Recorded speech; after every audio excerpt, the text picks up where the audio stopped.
Meet the editors. നയത്തിലുറച്ചോ എന്നതാണ് ചോദ്യം.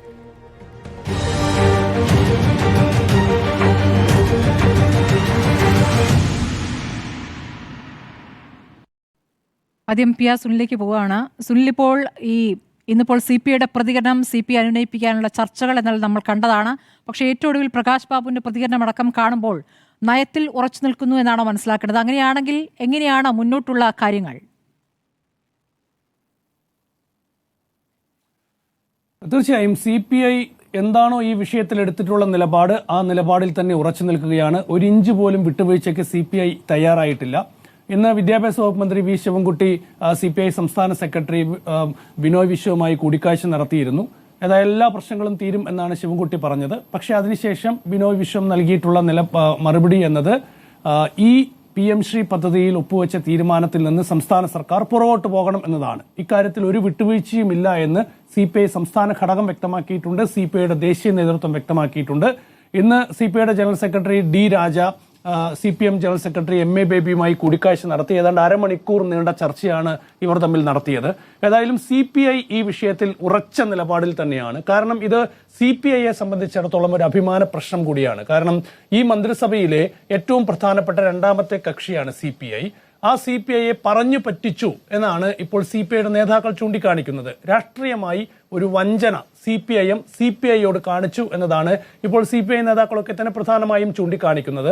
ഞാൻ മനസ്സിലാക്കുന്നത് CPIയിലെ പ്രധാനപ്പെട്ട ഏതാണ്ട് എല്ലാ നേതാക്കളും, ഭൂരിഭാഗം നേതാക്കളും ഈ വിഷയത്തിൽ കടുത്ത നിലപാട് സ്വീകരിക്കണം എന്ന അഭിപ്രായക്കാരാണ്. അതുകൊണ്ട് തന്നെയാണ് 27-ാം തീയതി നടക്കാൻ പോകുന്ന സംസ്ഥാന നിർവാഹക സമിതി യോഗം ഏറെ നിർണായകമാകാൻ പോകുന്നത്. ഒരുപക്ഷെ സംസ്ഥാന സർക്കാരിന്റെ ഈ നിലപാടിനെതിരെ ഒരു പ്രമേയം പാസാക്കുന്ന തീരുമാനത്തിലേക്ക് പോകാം. അതിനൊപ്പം തന്നെ മറ്റ് കടുത്ത തീരുമാനങ്ങളിലേക്ക് പോകാനുള്ള സാധ്യതയും തള്ളിക്കളയാനാകില്ല. ഏതായാലും ഈ PM ശ്രീ പദ്ധതിയിൽ നിന്ന് ഒപ്പുവെച്ച തീരുമാനത്തിൽ നിന്ന് പിന്നോട്ട് പോകാതെ ഒരു വിട്ടുവീഴ്ചയും ഇല്ല എന്നാണ് ഇപ്പോൾ CPI വ്യക്തമാക്കിയിരിക്കുന്നത്. ഇതുവരെ CPIയെ അനുനയിപ്പിക്കാനുള്ള എല്ലാ നീക്കങ്ങളും പരാജയപ്പെട്ടു എന്ന കാര്യത്തിലും യാതൊരു തർക്കവുമില്ല. അപ്പോൾ ഇനി CPIയുടെ അടുത്ത നീക്കങ്ങൾ എന്താണ് എന്നത് വളരെ പ്രധാനപ്പെട്ടതാണ്. ഏതായാലും CPI ഇവിടെ ഉയർത്തുന്നത് ഒരു രാഷ്ട്രീയ ധാർമ്മികതയുടെ പ്രശ്നമാണ്. കാരണം ഇതൊരു കൂട്ടുത്തരവാദിത്വമുള്ള ഒരു മുന്നണിയാണ്, ഒരു മുന്നണി സർക്കാർ സംവിധാനമാണ്. അപ്പോൾ ആ സർക്കാർ സംവിധാനത്തിൽ നയപരമായ ഒരു തീരുമാനമെടുക്കുമ്പോൾ, അതും രാഷ്ട്രീയമായി വളരെ പ്രധാനപ്പെട്ട വിഷയത്തിൽ നയപരമായ ഒരു തീരുമാനമെടുക്കുമ്പോൾ ആ മുന്നണിയിലെ ഏറ്റവും പ്രധാനപ്പെട്ട രണ്ടാമത്തെ കക്ഷി എന്ന നിലയിൽ CPIയെ ഈ കാര്യങ്ങൾ ബോധ്യപ്പെടുത്താൻ സർക്കാർ ബാധ്യസ്ഥമാണ്. അങ്ങനെ എന്തെങ്കിലും ഒരു നീക്കം സർക്കാരിന്റെ ഭാഗത്ത് നിന്ന് ഉണ്ടായില്ല. മാത്രമല്ല LDFൽ ഈ വിഷയം ചർച്ച ചെയ്ത് തീരുമാനിക്കും എന്ന് പല ആവർത്തി സർക്കാർ CPIയെ അറിയിച്ചു. പക്ഷേ LDF യോഗം വിളിച്ചില്ല. LDFൽ അങ്ങനെ ഒരു തീരുമാനമെടുത്തില്ല. രഹസ്യമായി ഇങ്ങനെയൊരു ധാരണാപത്രം ഒപ്പുവയ്ക്കുന്ന ഒരു തീരുമാനത്തിലേക്ക് സർക്കാർ പോയി. അതാണ് CPI ചോദ്യം ചെയ്യുന്നത്. അതുകൊണ്ട് ഇതൊരു നിസ്സാര വിഷയമല്ല CPIയെ സംബന്ധിച്ചിടത്തോളം. കാരണം CPMന്റെ ഒരു കീഴിൽ നിൽക്കുന്ന CPIM പറയുന്നത് മാത്രം കേട്ട് മുന്നോട്ട് പോകുന്ന ഒരു രാഷ്ട്രീയ പാർട്ടിയായി ഇനി മുന്നോട്ട് പോകാൻ കഴിയില്ല എന്നാണ് ഇന്ന് ഞാൻ സംസാരിച്ചപ്പോൾ പല CPIയുടെ പ്രധാനപ്പെട്ട നേതാക്കളൊക്കെ തന്നെ ചൂണ്ടിക്കാണിച്ചത്. നോക്കൂ, നേരത്തെ CPIയുടെ പല നേതാക്കളും നടത്തുന്ന വിമർശനം CPM ജനറൽ സെക്രട്ടറി MA ബേബിയുടെ കഴിവില്ലായ്മയാണ് ഇപ്പോൾ പുറത്തു വരുന്നത് എന്ന രീതിയിലൊക്കെ CPI പ്രതികരിക്കുന്ന ഒരു സാഹചര്യത്തിലേക്ക് കാര്യങ്ങൾ എത്തുകയാണ്. എത്രത്തോളം ഗുരുതരമാണ് രാഷ്ട്രീയമായി ഒരു തെരഞ്ഞെടുപ്പിലേക്ക് സംസ്ഥാനം പോകുന്ന ഒരു സാഹചര്യത്തിൽ എന്നതാണ് ഏറ്റവും പ്രധാനപ്പെട്ട വിഷയം. കഴിഞ്ഞ CPIMന്റെ ആയാലും CPIയുടെ ആയാലും പാർട്ടി കോൺഗ്രസിൽ അവതരിപ്പിച്ചിട്ടുള്ള രാഷ്ട്രീയ റിപ്പോർട്ടിൽ, രാഷ്ട്രീയ പൊളിറ്റിക്കൽ റെസൊല്യൂഷനിൽ വളരെ കൃത്യമായി തന്നെ എന്തൊക്കെ കാരണങ്ങൾ കൊണ്ട് ദേശീയ വിദ്യാഭ്യാസ നയത്തെ എതിർക്കണം എന്നത് കൃത്യമായി തന്നെ പറയുന്നുണ്ട്. ഇതൊരു കാവ്യവൽക്കരണമാണ്, ഇതൊരു വർഗീയവൽക്കരണമാണ്, ഇതൊരു മതേതരത്വ സംവിധാനത്തിന് തകർക്കാനുള്ളൊരു നീക്കമാണ്, RSS ഇൻസ്റ്റിറ്റ്യൂഷനെ പ്രൊമോട്ട് ചെയ്യാനുള്ള ഒരു നീക്കമാണ് എന്നൊക്കെ വളരെ കൃത്യമായി തന്നെ CPMന്റെയും CPIയുടെയും ഈ രാഷ്ട്രീയ പ്രമേയത്തിൽ വളരെ കൃത്യമായി എടുത്തു പറയുന്നുണ്ട്. അപ്പോൾ ഇതാണ് CPIM ആയാലും CPI ആയാലും ഇന്ത്യയിലെ എല്ലാ സംസ്ഥാനങ്ങളിലും സ്വീകരിക്കുന്ന രാഷ്ട്രീയ നിലപാട്. ഓരോ സംസ്ഥാനങ്ങളിലും അവിടുത്തെ പ്രാദേശിക സർക്കാരുകൾ, അവിടുത്തെ ഭരണകൂടങ്ങൾ ഈ വിദ്യാഭ്യാസ നയം നടപ്പാക്കാനുള്ള തീരുമാനത്തിലേക്ക് പോകുമ്പോൾ, PM ശ്രീ പദ്ധതിയിൽ ഒപ്പുവെക്കാനുള്ള തീരുമാനത്തിലേക്ക് പോകുമ്പോൾ അവിടെ CPIM ആയാലും CPI ആയാലും എടുത്തിട്ടുള്ള വളരെ ശക്തമായ നിലപാട് എന്നത് അതിനെതിരെയുള്ളൊരു നിലപാടാണ്. അവിടെയാണ് ഇപ്പോൾ ഇങ്ങനെയൊരു തീരുമാനത്തിലേക്ക് സംസ്ഥാന സർക്കാർ, കേരളത്തിലെ ഇടതുപക്ഷ സർക്കാർ മുന്നോട്ട് പോയിരിക്കുന്നതാണ് ഏറ്റവും പ്രധാനപ്പെട്ട വിഷയം. അവിടെ ഒരു രാഷ്ട്രീയ നിലപാടിന്റെ പ്രശ്നമുണ്ട്. അതാണ് CPIയെ ഈ വിഷയത്തിൽ ഒരു പ്രതിസന്ധിയിലാക്കുന്നത്. അതുകൊണ്ട് തന്നെ കടുത്ത നിലപാടുമായി CPI മുന്നോട്ട് പോകും എന്ന് തന്നെയാണ് ഞാൻ മനസ്സിലാക്കുന്നത്. ഇതൊരു വശത്ത് നിൽക്കുമ്പോൾ തന്നെയാണ് മറുവശത്ത് കേന്ദ്ര സർക്കാർ നടത്തുന്ന ഒരു ബ്ലാക്ക് മെയിലിംഗ് എന്ന ഒരു സാഹചര്യമുള്ളത്. നോക്കൂ, SSA പദ്ധതി വഴി കിട്ടേണ്ട പണത്തിന് വേണ്ടിയാണ് PM ശ്രീ പദ്ധതി ഒപ്പുവെക്കാൻ സംസ്ഥാന സർക്കാർ നിർബന്ധിതമായത്. അപ്പോൾ PM ശ്രീ പദ്ധതി നിങ്ങൾ ഒപ്പുവെച്ചാലേ SSA വഴി നിങ്ങൾക്ക് നൽകാനുള്ള 1500 കോടി രൂപയോളം 1200 കോടിയോളം രൂപ നൽകുകയുള്ളൂ എന്ന നിലപാടിലേക്ക് കേന്ദ്ര സർക്കാർ പോവുകയാണ്. ഇതൊരു ബ്ലാക്ക് മെയിലിംഗ് ആണ്. സംസ്ഥാന സർക്കാരിനെ ബ്ലാക്ക് മെയിൽ ചെയ്തുകൊണ്ട് മറ്റൊരു പദ്ധതിയിൽ ഒപ്പുവെച്ച് വേറൊരു പദ്ധതിയുടെ പണം നൽകാൻ എന്ന് പറയുക. SSA അധ്യാപകർക്കൊക്കെ തന്നെ ശമ്പളം നൽകേണ്ട ഒരു സാഹചര്യമുണ്ട്. അവിടെ കുട്ടികൾക്ക് യൂണിഫോം, അതുപോലെ തന്നെ ഉച്ചഭക്ഷണം, ഇതൊക്കെ നൽകേണ്ട ഒരു ഗുരുതരമായ സാഹചര്യമുണ്ട്. പണം വേണം. അപ്പോൾ സംസ്ഥാന സർക്കാരിനെ സംബന്ധിച്ചിടത്തോളം ആ ഒരു നിലയിൽ നോക്കുമ്പോൾ സർക്കാരിനും ഈ ഒരു തീരുമാനവുമായി മുന്നോട്ട് പോകേണ്ട ഒരു നിർബന്ധിത സാഹചര്യം ഉണ്ടാവുകയാണ്. അതാണ് ശിവൻകുട്ടി ഇന്ന് വിശദീകരിക്കാനൊക്കെ തന്നെ ശ്രമിച്ചത്. അപ്പോൾ സംസ്ഥാന സർക്കാരുകളൊക്കെ നേരിടുന്ന ഇത്തരത്തിൽ നിരവധി പ്രശ്നങ്ങളുണ്ട്. അതിന് എത്രത്തോളം രാഷ്ട്രീയമായി പൊരുതി മുന്നോട്ട് പോകാനാകും എന്നത് വളരെ പ്രധാനപ്പെട്ട ഒരു ചോദ്യമാണ്. നമുക്ക് നേരത്തെ GST നടപ്പാക്കാനുള്ള തീരുമാനമെടുത്തു. അന്ന് സംസ്ഥാന സർക്കാർ GSTയെ ആദ്യഘട്ടത്തിലൊക്കെ തന്നെ വളരെ ശക്തമായി എതിർത്തു. പിന്നീട് GST സംസ്ഥാനത്തിന് ഗുണമാകും എന്നൊക്കെയാണ് പിന്നീട് സംസ്ഥാന സർക്കാരുകളൊക്കെ തന്നെ വിശേഷിപ്പിച്ചത്. പക്ഷേ ഇപ്പോൾ GST നടപ്പാക്കുന്ന രീതിയെയും GSTയിൽ കൊണ്ടുവരുന്ന മാറ്റങ്ങളെയും ഒക്കെ തന്നെ വളരെ ശക്തമായി കേരളത്തിലെ ഇടതുപക്ഷ സർക്കാർ എതിർക്കുന്ന ഒരു സ്ഥിതിയൊക്കെ തന്നെയാണ്. അപ്പോൾ പല കേന്ദ്ര പദ്ധതികളും പിന്നീട് അങ്ങോട്ട് മുന്നോട്ട് പോകുമ്പോൾ അത് നടപ്പാക്കാൻ കഴിയാത്ത ഒരു സാഹചര്യം സംസ്ഥാന സർക്കാരുകൾക്ക് ഉണ്ടാകുന്നുണ്ട്. പ്രത്യേകിച്ച് പ്രതിപക്ഷ പാർട്ടികൾ ഭരിക്കുന്ന സംസ്ഥാനങ്ങളിൽ അത്തരം സാഹചര്യങ്ങൾ ഉണ്ടാകുന്നുണ്ട്. ഇപ്പോൾ ദേശീയ വിദ്യാഭ്യാസ നയം ഒരു കാരണവശാലും കേരളത്തിൽ നടപ്പാക്കില്ല, അതിന്റെ ഒരു നീക്കവും കേരളത്തിൽ നടക്കില്ല എന്ന് ഇപ്പോൾ PM ശ്രീ പദ്ധതിയിൽ ഒപ്പുവെച്ചുകൊണ്ട് സംസ്ഥാന സർക്കാർ വിശദീകരിക്കുന്നുണ്ട്, സംസ്ഥാന വിദ്യാഭ്യാസ മന്ത്രി വ്യക്തമാക്കുന്നുണ്ട്. പക്ഷേ ഞാൻ മനസ്സിലാക്കുന്നത് ഈ ദേശീയ വിദ്യാഭ്യാസ നയത്തിന്റെ ഭാഗമായുള്ള പല ഘടകങ്ങളും ഇതിനകം തന്നെ പല മേഖലകളിലും നടപ്പാക്കി തുടങ്ങി എന്നുള്ളതാണ്. പക്ഷേ ഇതിൽ ഏറ്റവും പ്രധാനപ്പെട്ട വിഷയം നമ്മൾ നടപ്പാക്കില്ല എന്ന് ഇപ്പോൾ പറഞ്ഞാൽ പോലും ഭാവിയിൽ അത് നടപ്പാക്കേണ്ട സാഹചര്യത്തിലേക്ക് കാര്യങ്ങൾ എത്തും. ഇപ്പോൾ വരുത്തുന്ന ഓരോ ചെറിയ വിട്ടുവീഴ്ചകളും ഭാവിയിൽ കൂടുതൽ വിട്ടുവീഴ്ചകൾ ചെയ്യേണ്ട ഒരു സാഹചര്യത്തിലേക്ക് കാര്യങ്ങൾ പോകും. ഇപ്പോൾ PM ശ്രീക്ക് വേണ്ടി നമ്മൾ വിട്ടുവീഴ്ച വരുത്തി SSA ഫണ്ട് നമ്മൾ സ്വീകരിക്കുമ്പോൾ നാളെ മറ്റൊരു ഫണ്ടിനായി വേറെയൊരു വിട്ടുവീഴ്ച വരുത്തേണ്ട ഒരു സാഹചര്യം ഉണ്ടാകും എന്നത് ഗുരുതരമായ ഒരു സാഹചര്യമാണ്. ഞാൻ ഈ നാഷണൽ എഡ്യൂക്കേഷൻ പോളിസിയുടെ ഒരു പോർഷൻ 28ാമത്തെ പേജ് വായിച്ചപ്പോൾ അതിൽ efficient resourcing and effective governance through school complex or clusters എന്നൊരു പോർഷൻ ഉണ്ട്. അതിനകത്ത് പറയുന്നത് വിദ്യാർത്ഥികൾ കുറവുള്ള സ്കൂളുകളെ തമ്മിൽ മെർജ് ചെയ്ത് ഒരു സ്കൂൾ കോംപ്ലക്സ് ആക്കുക, അതല്ലെങ്കിൽ ഒരു ക്ലസ്റ്റർ ആക്കുക എന്നൊരു പോർഷനുണ്ട്. കണ്ടാൽ ഒരു ഗംഭീര സംഭവമാണെന്ന് തോന്നും. പക്ഷേ ഈ പദ്ധതി നടപ്പാക്കിയപ്പോൾ സ്വാഭാവികമായും BJP സംസ്ഥാനങ്ങളൊക്കെ തന്നെ ഈ പദ്ധതി നടപ്പാക്കിയിട്ടുണ്ട്. ഈ പദ്ധതി നടപ്പാക്കിയതോട് കൂടിയിട്ട് കഴിഞ്ഞ 2 വർഷത്തിനുള്ളിൽ ഉത്തർപ്രദേശിൽ മാത്രം അടച്ചുപൂട്ടിയ സ്കൂളുകളുടെ എണ്ണം 89,000 ക്ഷമിക്കണം, രാജ്യത്താകെ 89,000 സ്കൂളുകൾ അടച്ചുപൂട്ടി. അതിലേറ്റവും അധികം സ്കൂൾ ഉത്തർപ്രദേശിലാണ്, 20,000 സ്കൂളുകൾ. മധ്യപ്രദേശിൽ അടച്ചുപൂട്ടിയ സ്കൂളുകളുടെ എണ്ണം 13,000. ഹിമാചൽ പ്രദേശിൽ, കോൺഗ്രസ് ഭരിക്കുന്ന ഹിമാചൽ പ്രദേശിൽ 1200 സ്കൂളുകൾ ഈ ഒരു തീരുമാനത്തിന്റെ ഭാഗമായി അടച്ചുപൂട്ടേണ്ടി വന്നു. അതായത് ഒരുപക്ഷെ നാളെ കേരളത്തിലും ഈ ഒരു പദ്ധതി നടപ്പിലാക്കുന്നതിന്റെ ഭാഗമായി ഇത്തരമൊരു തീരുമാനത്തിലേക്ക് വന്നാൽ എത്ര സ്കൂളുകൾ അടച്ചുപൂട്ടേണ്ടി വരും എന്നത് നമ്മൾ കാത്തിരുന്ന് കാണണം. അങ്ങനെ ഒളിഞ്ഞിരിക്കുന്ന ഒരുപാട് അമ്പുകൾ, ഒളിഞ്ഞിരിക്കുന്ന ഒരുപാട് ഭീഷണികൾ ദേശീയ വിദ്യാഭ്യാസ നയത്തിന്റെ ഭാഗമായി നിലനിൽക്കുന്നുണ്ട്. ഒരുപാട് നല്ല കാര്യങ്ങളുണ്ട്, പൂർണ്ണമായി മോശമാണ് എന്നുള്ളതല്ല.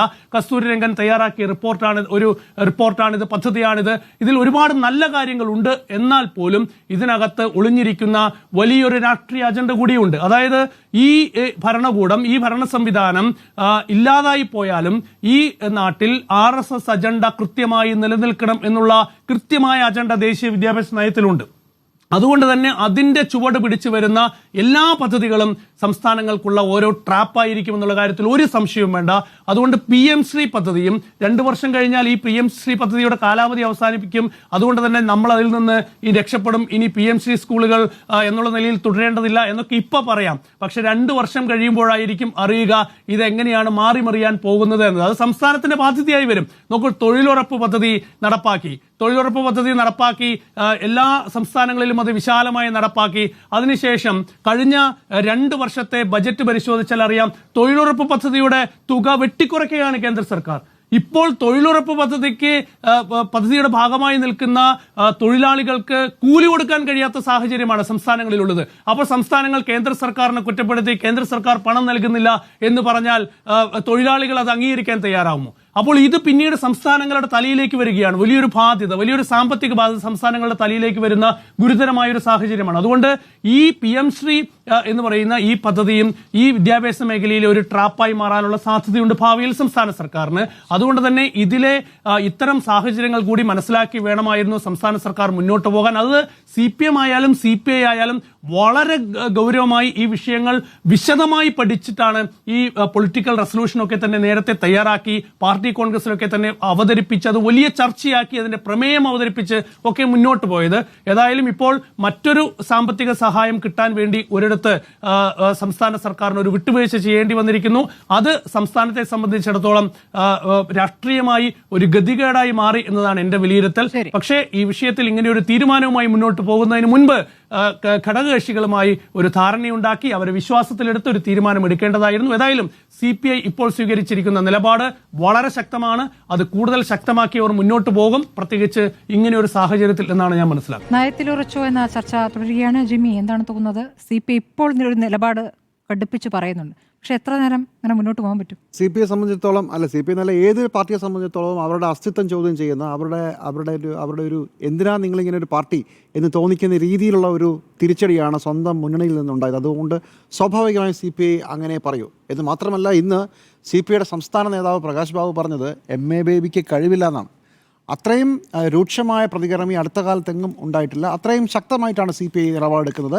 CPI തെരഞ്ഞെടുപ്പിലേക്ക് 6 മാസം മാത്രം ബാക്കി നിൽക്കെ ഏത് ശക്തമായ നിലപാടിലേക്ക് പോകുമെന്നുള്ളതാണ് ഇനി അറിയാനുള്ള കാര്യം. ഒരു പക്ഷേ മന്ത്രിമാരെ പിൻവലിക്കുക, മുന്നണിക്ക് പുറത്തു നിന്ന് പിന്തുണ കൊടുക്കുക, ഇങ്ങനെയുള്ള കടുത്ത നിലപാടുകളിലേക്ക് വരെ ചിലപ്പോൾ പോയേക്കാം. കാരണം CPI തന്നെ അവരുടെ നിലപാട് ഉറപ്പിക്കുന്ന ഒരു അവസ്ഥയിലേക്ക് CPI തന്നെ എത്തുകയാണ് ഉണ്ടായത്. കാരണം ആദ്യം ഈ വാർത്ത വരുമ്പോൾ ഇത് ഒപ്പിടാൻ പോകുന്നു എന്നുള്ളതായിരുന്നു. അന്ന് CPIക്കോ മാധ്യമങ്ങൾക്കോ ആർക്കും അറിയില്ല ഇത് ഒപ്പിട്ട് കഴിഞ്ഞു എന്നുള്ളത്. അതുകൊണ്ട് നിലപാട് ശക്തമായി പറഞ്ഞു. അത് കഴിഞ്ഞ് 4 ദിവസം കഴിയുമ്പോൾ ക്യാബിനറ്റിൽ പറഞ്ഞു. അപ്പോഴും ഇത് ഒപ്പിട്ട് കഴിഞ്ഞിരുന്നു എന്നുള്ളത് അറിയാവുന്ന മുഖ്യമന്ത്രിയും അറിയാവുന്ന വിദ്യാഭ്യാസ വകുപ്പ് മന്ത്രിയും ബാക്കി ആരും അറിഞ്ഞിരുന്നു എന്ന് ഞാൻ കരുതുന്നില്ല. അവരാരും ചിരിച്ചുകൊണ്ട് മിണ്ടായിരിക്കുകയാണ്. അതിനുശേഷം പിറ്റേ ദിവസം മാധ്യമങ്ങൾ വാർത്ത പറയാൻ ഇത് ഒപ്പിട്ട് കഴിഞ്ഞിട്ട് 5 ദിവസം കഴിഞ്ഞു എന്ന് പറയുമ്പോൾ CPI തകർന്നു പോവുകയാണ്. അപ്പോൾ ഇത്രയും ദിവസം ഈ പറഞ്ഞുകൊണ്ടിരുന്നത് ഒന്നുറക്കി കരഞ്ഞുകൂടായിരുന്നോ എന്നായിരിക്കും CPI മനസ്സിൽ ചോദിച്ചിട്ടുണ്ടാവുക.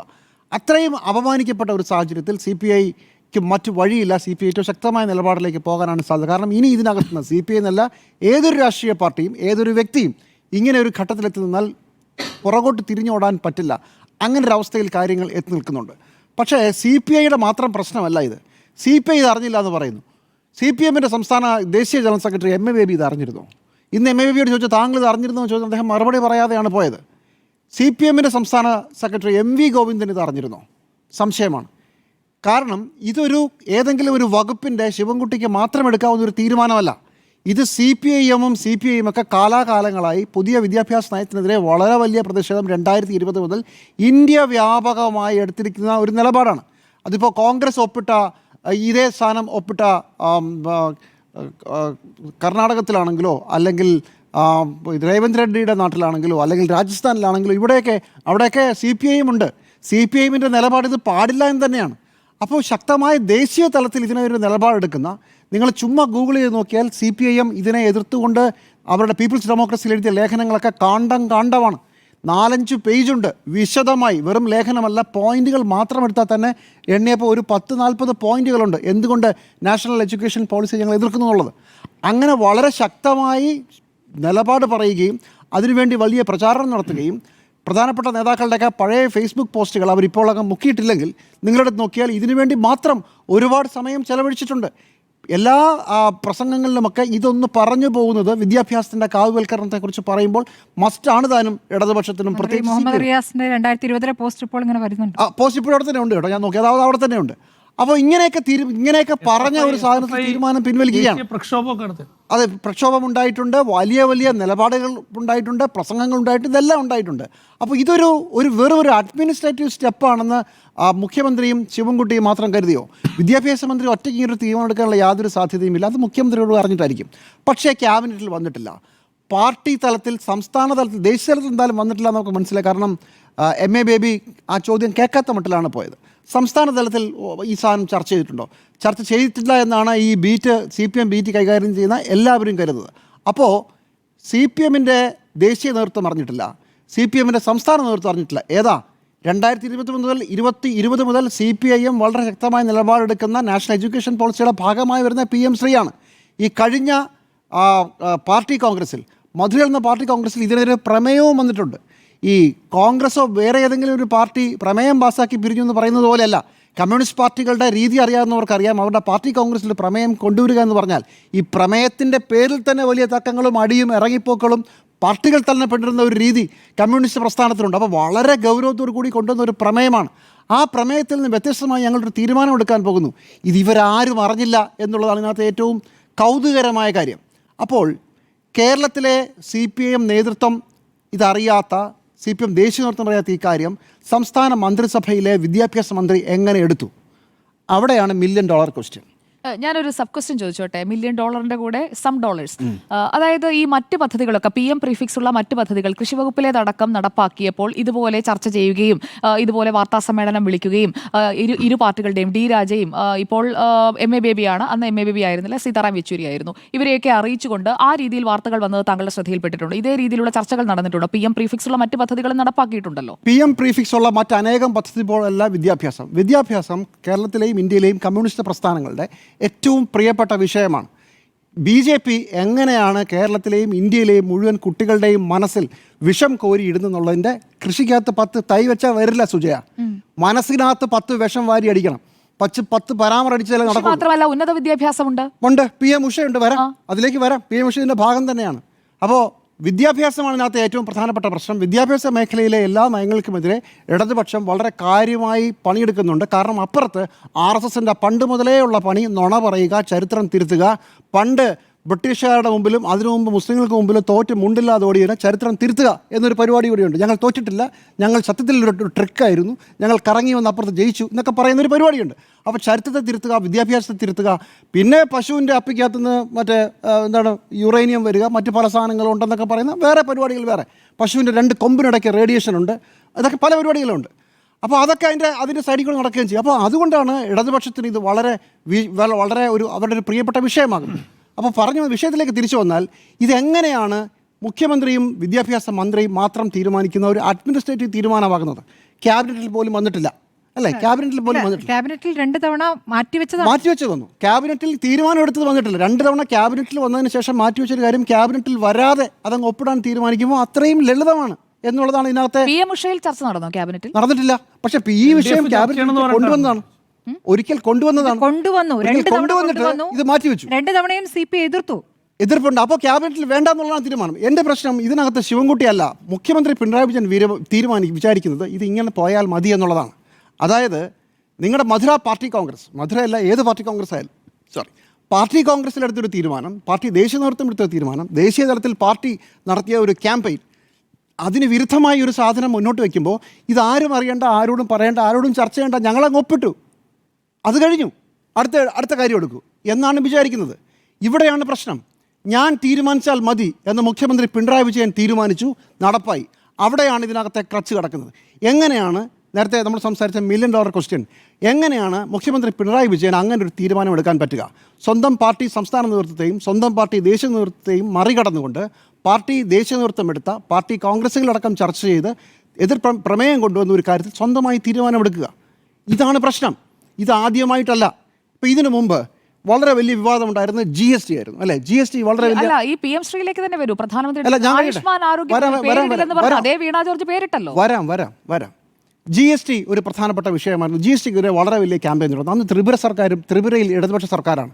അന്ന് കേരളവും ത്രിപുരയും ചേർന്ന് തിരിച്ചൊരു കേസ് കൊടുക്കുന്നതിനെക്കുറിച്ച് ആലോചിച്ചൊരു സമയം എനിക്ക് നല്ല ഓർമ്മയുണ്ട്. അന്ന് ഫിനാൻസ് ബീറ്റ് നോക്കുന്ന ഒരു സമയമാണ്.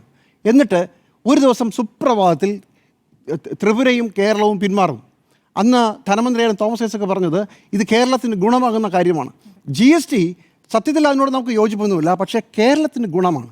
If Kerala doesn't gain who will എന്ന അന്നത്തെ ധനമന്ത്രി, കേന്ദ്ര ധനമന്ത്രി തന്നോട് ചോദിച്ചെന്നാണ് തോമസ് ഐസക്ക് എന്നോട് ഇന്റർവ്യൂവിൽ പറഞ്ഞത്. അപ്പോൾ ചോദിച്ചു നമുക്കൊരു 5 വർഷം കഴിഞ്ഞ് കാണാം, ഉറപ്പായിട്ടും കേരളത്തിന് ഗുണമുണ്ടാകുമെന്നാണ് പറഞ്ഞത്. ഒരു ഗുണവും ഉണ്ടായില്ലെന്ന് മാത്രമല്ല, ഇപ്പോൾ GST പഴിക്കുകയാണ് സംസ്ഥാനത്തെ സർക്കാർ. GST ഭയങ്കര നഷ്ടമാണ്, ഞങ്ങളെ ചതിക്കുകയാണ്, പറ്റിക്കുകയാണ്. അന്ന് ഇന്ത്യയിലെ ഇടതുപക്ഷം പറഞ്ഞതാണ് ഇത് നിങ്ങളുടെ ടാക്സിലുള്ള സ്വയംഭരണ അവകാശം ഇല്ലാതാകുമെന്നുള്ള ഒരു പ്രധാനപ്പെട്ട പ്രശ്നം കിടക്കുമ്പോഴാണ് നിങ്ങൾ ഇതിനെ അംഗീകരിക്കുന്നത്. 10 കാശ് കിട്ടുമെന്ന് വിചാരിച്ച് ഇതിലേക്ക് പോകരുത് എന്ന് അന്നും പറഞ്ഞിരുന്നു. അതും കേട്ടില്ല. ഇനി രാഷ്ട്രീയത്തിലേക്ക് വന്നാലോ, കഴിഞ്ഞ സർക്കാരിൻ്റെ കാലത്ത് ഏറ്റവും അവസാനം വരുമ്പോൾ പുതിയ മന്ത്രിസഭയിലേക്ക് ജയിച്ച് വരുമ്പോൾ പഴയ മന്ത്രിമാർ ആരും വേണ്ട എന്ന് തീരുമാനിക്കുന്നു. അത് പുതിയ തലമുറ മാറ്റത്തിന് വേണ്ടിയിട്ടാണ് എന്ന് പറയുന്നു. എന്നിട്ട് ഒരാൾക്ക് മാത്രം എക്സെപ്ഷൻ. ആർക്കാ? അത് മുഖ്യമന്ത്രി പിണറായി വിജയനാണ്. പിണറായി വിജയൻ ഒരു ടേമും കൂടി, അതെന്തിനാണ്? ഭരണത്തിൻ്റെ തുടർച്ച വേണം. നമ്മൾ ആ 2ാമത്തെ ടേമും കഴിഞ്ഞു വന്ന് നിൽക്കുകയാണ്. എങ്ങനാ ഭരണ തുടർച്ച? വീണ്ടും പിണറായി വിജയനാണ്. അപ്പോൾ ആദ്യത്തെ ടൈം കഴിഞ്ഞപ്പോൾ പറഞ്ഞ ന്യായം എന്തായിരുന്നു? ആദ്യത്തെ ടൈം കഴിഞ്ഞപ്പോൾ പറഞ്ഞത് ബാക്കി എല്ലാവരും പോട്ടെ, സീനിയേഴ്സ് എല്ലാവരും പോട്ടെ, പുതിയ ആളുകൾക്ക് ഞാനൊരു അവസരം കൊടുക്കുകയാണ്. അവർ വന്നിട്ട് അവരാണ് ഇനി മുമ്പോട്ട് പാർട്ടിയെ നയിക്കേണ്ടത്. എന്നിട്ട് പാർട്ടിയെ നയിക്കുന്നത് അല്ലെങ്കിൽ സർക്കാരിനെ നയിക്കുന്നവരെ വീണ്ടും പിണറായി വിജയനാണ്. അപ്പോൾ നിങ്ങൾക്കൊരു പാറ്റേൺ കാണാം. ഇതിനകത്ത് പാർട്ടിയുടെ നയങ്ങൾ എന്നതിനപ്പുറം പിണറായി വിജയൻ എന്ന് പറയുന്ന ഒരു വ്യക്തി തീരുമാനിക്കുന്നതിലേക്ക് കാര്യങ്ങൾ എത്തുന്നു. അതുകൊണ്ടാണ് CPIയോട് ആലോചിച്ചില്ലെങ്കിലും ഒരു ചുക്കുമില്ല എന്ന് തീരുമാനിക്കുന്നത്. CPM ദേശീയ സംസ്ഥാന നേതൃത്വങ്ങളെ വിശ്വാസത്തിലെടുക്കാതെ പാർട്ടിയുടെ അടിസ്ഥാനപരമായ കാര്യങ്ങൾ എനിക്ക് അവിടെ ഒരു വിയോജിപ്പുണ്ട്. മുഖ്യമന്ത്രി പിണറായി വിജയൻ എന്ന് പറയുമ്പോൾ മുഖ്യമന്ത്രി സ്ഥാനാർത്ഥി VD സതീശൻ, മുഖ്യമന്ത്രി സ്ഥാനാർത്ഥി KC വേണുഗോപാൽ, മുഖ്യമന്ത്രി സ്ഥാനാർത്ഥി K മുരളീധരൻ, മുഖ്യമന്ത്രി സ്ഥാനാർത്ഥി K സുധാകരൻ, മുഖ്യമന്ത്രി സ്ഥാനാർത്ഥി രമേശ് ചെന്നിത്തല എന്ന് പറയുന്ന രീതിയിൽ 5 പേർ അവിടെ ഉയർന്നിരുന്നുമില്ല 2ാം പിണറായി സർക്കാർ വരുമ്പോൾ.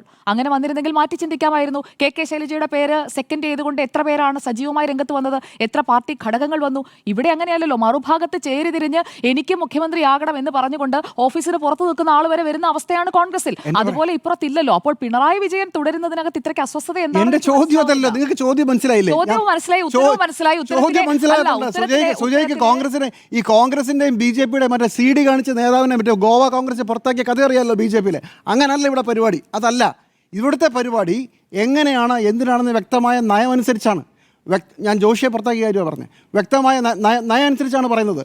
കഴിഞ്ഞ തവണ ഒരു ഭരണ തുടർച്ച ഉണ്ടാകുമ്പോൾ ബാക്കി എല്ലാവരും പോട്ടെ എന്ന് പറഞ്ഞതിന് ശേഷം പുതുരക്തം വട്ടെന്ന് പറഞ്ഞ് പുതിയ ആളുകളെല്ലാം മന്ത്രിമാർ, ഈ മുഖ്യമന്ത്രി മാത്രം നിൽക്കുന്നു. ഇത്തവണ വരുമ്പോൾ ഞാൻ തന്നെ വീണ്ടും തുടരും. അതാണ് എൻ്റെ പോയിന്റ്. അപ്പോൾ ചുരുക്കത്തിൽ ഞാനതിൽ വിയോജിക്കുകയാണ്. കാരണം പിണറായി വിജയൻ അല്ല തുടരുമെന്ന് പറഞ്ഞത്, പാർട്ടിയാണ് പറഞ്ഞത്. മുഖ്യമന്ത്രിയാണ് എന്ന് പറയുന്ന പാർട്ടി സെക്രട്ടറിയാണ് പറഞ്ഞത്. അല്ലാതെ പിണറായി വിജയൻ ഞാൻ തുടരാം, ഞാൻ മുഖ്യമന്ത്രിയാകാമെന്ന് ഞാൻ പറഞ്ഞു അല്ല. പിണറായി മാത്രം തുടരുന്നു. അത് അയാളുടെ സ്വന്തം തീരുമാനമാണ്. അവിടെ തന്നെയാണ് സുജയ എൻ്റെ പോയിന്റ്. പാർട്ടിയും സർക്കാരും ദേശീയ നേതൃത്വമുള്ള പാർട്ടിയും എല്ലാം മാറി പിണറായി വിജയൻ എന്ന് പറഞ്ഞ ഒരൊറ്റ വ്യക്തിയിലേക്ക് കാര്യങ്ങൾ കേന്ദ്രീകരിക്കുക. അത് ആ പാർട്ടിക്ക് അയാളിലുള്ള കോൺഫിഡൻസ്. എന്റെ അഭിപ്രായമല്ലേ, എന്റെ അഭിപ്രായമല്ലേ, അതായിക്കോട്ടെ. മോദിയുടെ കാര്യമായാലും പിണറായി വിജയന്റെ കാര്യമായാലും താങ്കൾക്ക് അങ്ങനെ അഭിപ്രായമുണ്ട്, എനിക്ക് അങ്ങനെ അഭിപ്രായമില്ല. Why not? ഫാസിസ്റ്റുകൾ മറ്റേ എന്താ പറയുക, BJPയെ കുറിച്ച് പറയുമ്പോൾ പറയും മോദിക്ക് പറഞ്ഞാൽ മോദിക്ക് അപ്പുറം ആരുമില്ല. അപ്പം മുമ്പ് ഇന്ദിരാഗാന്ധിയിലാണ് പറഞ്ഞത്, ഇന്ദിരാഗാന്ധിയാണ് ഇന്ത്യയാണ് ഇന്ദിരാഗാന്ധി, ബാക്കി താങ്കൾ പൂരിപ്പിച്ചോളൂ. അപ്പോൾ ഇതിനകത്തൊരു ഒരു പാറ്റേൺ ഉണ്ട്. ആ പാറ്റേണിൽ പിണറായി വിജയൻ എന്ന് പറയുന്ന വ്യക്തി തീരുമാനിക്കുന്നിടത്തേക്ക് കാര്യങ്ങൾ മുഴുവനെത്തുന്നു. ഒരു പുതിയ കേരളത്തിലെ ഒരു സ്റ്റാലിൻ, ക്യാപ്റ്റൻ എന്നല്ല വിളിക്കേണ്ടത്, കേരളത്തിൻ്റെ സ്റ്റാലിനായി പിണറായി വിജയൻ ഉരുക്കുമുഷ്ടിയിൽ നിൽക്കുകയാണ്. അതാണ് ഈ വിഷയത്തിൻ്റെ ക്രച്ച്. ഇനി ഈ വിഷയത്തിൽ ഞങ്ങൾ ഫൈറ്റ് ചെയ്തു, ഞങ്ങൾ തോറ്റുപോയി, നടക്കുന്നില്ല, വേറെ വഴിയില്ല എന്നാണ് പറയുന്നത്. ശരി, നമുക്ക് തമിഴ്നാടിൻ്റെ വിഷയത്തിലേക്ക് വരാം. ഈ കാര്യത്തിൽ മെയ് മാസം ഇത് സംബന്ധിച്ച ഒരു കേസ് തമിഴ്നാട് കൊടുത്തിരുന്നു. ആ കേസ് ഇപ്പോഴും തുടർന്നുകൊണ്ടിരിക്കുകയാണ്, എങ്ങും എത്തിയിട്ടില്ല. ശരിയാണ്. കേരളം എന്താ കേസ് കൊടുക്കാത്തത്? ജയിക്കുമോ തോക്കുമോ എന്ന് നോക്കിയിട്ടല്ലല്ലോ പൊളിറ്റിക്കൽ ഫൈറ്റ് നിങ്ങൾ നടത്തുന്നത്. ഇപ്പോൾ ഗവർണറുടെ കാര്യത്തിൽ ഗവർണർ ബില്ല് ഒപ്പിടില്ല, ഞാൻ പിടിച്ചു വയ്ക്കുകയാണ് എന്ന് പറഞ്ഞു. തമിഴ്നാടും കേസ് പോയി, കേരളവും കേസ് പോയല്ലോ. കേസിന് പോകുമ്പോൾ ജയിക്കുമെന്ന് ഉറപ്പല്ലോ ഉണ്ടോ? എന്ന് മാത്രമല്ല, കേസിന് പോകുന്നതും തെരുവിൽ സമരം ചെയ്യുന്നതെല്ലാം ജയിക്കാൻ വേണ്ടി മാത്രമല്ല, അത് ഞങ്ങളുടെ പാർട്ടിയുടെ ഒരു രാഷ്ട്രീയ നിലപാട് പറയാൻ വേണ്ടി കൂടിയാണ്. അപ്പോൾ അതിലല്ല വിശ്വാസം. നമുക്ക് ടീ കപ്പ് ഡിപ്ലോമസിയിലാണ് വിശ്വാസം. ഏത് ടീ കപ്പ് ഡിപ്ലോമസി? കേന്ദ്ര ധനമന്ത്രിയെ കാണും, അത് മന്ത്രിയുടെ ഓഫീസിലല്ല, കേരള ഹൗസിൽ പുട്ടും കടലയൊക്കെ കൊടുത്ത് അവിടെ ഇരുന്ന് കാണും. മുഖ്യമന്ത്രി ആദ്യത്തെ നാളുകളിലൊക്കെ സ്ഥിരമായി ഡൽഹിയിലെ നമ്മുടെ ലൈസൻസ് ഓഫീസറെയും കൂടെ MP ഒക്കെ കൊണ്ടാണ് പോകുന്നത്. ഇത്തവണ ഒറ്റയ്ക്കാണ് പോയി കണ്ടത്. അമിത്ഷായെ കണ്ടപ്പോൾ കൂടെ പൊതുമരാമത്ത് വകുപ്പ് മന്ത്രി ഉണ്ടായിരുന്നു. അതുപോലെ തന്നെ LDF കൺവീനറെ കാണാൻ ഡൽഹിയിൽ നിന്ന് ഒരു നേതാവ് വീട്ടിൽ വന്ന് കണ്ടിട്ട് ചുമ്മാ പോകുന്നു. ഇവിടെയുള്ള പ്രധാനപ്പെട്ട CPM സർക്കാരിൻ്റെ ലെഫ്റ്റ് ഹാൻഡ് എന്ന് വിചാരിക്കുന്ന ഒരു പോലീസിൻ്റെ ഒരു പ്രമുഖൻ വേറൊരു RSSകാരനെ ഇതുപോലെ വീട്ടിൽ പോയി കാണുന്നു. നമുക്ക് ഈ ഡിപ്ലോമസിയിലാണ് വിശ്വാസം. കേരള സർക്കാരിൻ്റെ എല്ലാ മെഷീനറികൾക്കും എല്ലാ നേതാക്കന്മാർക്കും ഈ മെഷീനറിയിലാണ് വിശ്വാസം. അങ്ങനെ ടീക്കപ്പ് ഡിപ്ലോമസി കളിച്ച് 10 ദിവസം ഈ തീരുമാനം ഒപ്പിടുന്നതിന് 10 ദിവസം മുമ്പ് പോയി പ്രധാനപ്പെട്ട ആളുകളെല്ലാം കണ്ട് തിരിച്ചു വന്നപ്പോൾ അതൊക്കെ നടപ്പാക്കി. ഒരൊറ്റ ചർച്ച പോലും പാർട്ടി തലത്തിലോ സർക്കാർ തലത്തിലോ ദേശീയ നേതൃത്വവുമായിട്ടോ നടത്തിയില്ല. ഇതാണ് ഇതിനകത്തെ കാര്യം. അപ്പോൾ നയമാണ്, നയവ്യതിചലനമാണ്, പുതിയ തീരുമാനങ്ങളാണ്. അത് ഒരാൾ തീരുമാനിച്ചാൽ മതി, ഒരാൾ അംഗീകരിച്ചാൽ മതി, അയാൾ നടപ്പിലാക്കുന്നു എന്നുള്ളതാണ് ഇതിനകത്തെ ഏറ്റവും പ്രധാനപ്പെട്ട പ്രശ്നം.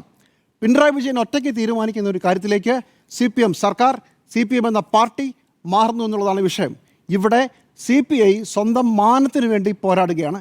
എത്രത്തോളം മുന്നോട്ട് പോകുമെന്ന് എനിക്കറിയില്ല. പക്ഷേ CPI സംബന്ധിച്ചിടത്തോളം വളരെ നാണം കെട്ട ഒരു 2 ദിവസമാണ് കഴിഞ്ഞു പോയത്. അതുകൊണ്ട് തന്നെ CPIക്ക് മറ്റൊരു നിലപാടിലേക്ക് കുറച്ച് നാളത്തേക്കെങ്കിലും പോകാനാവില്ല, അവർ പോകില്ല എന്നാണ് ഞാൻ കരുതുന്നത്.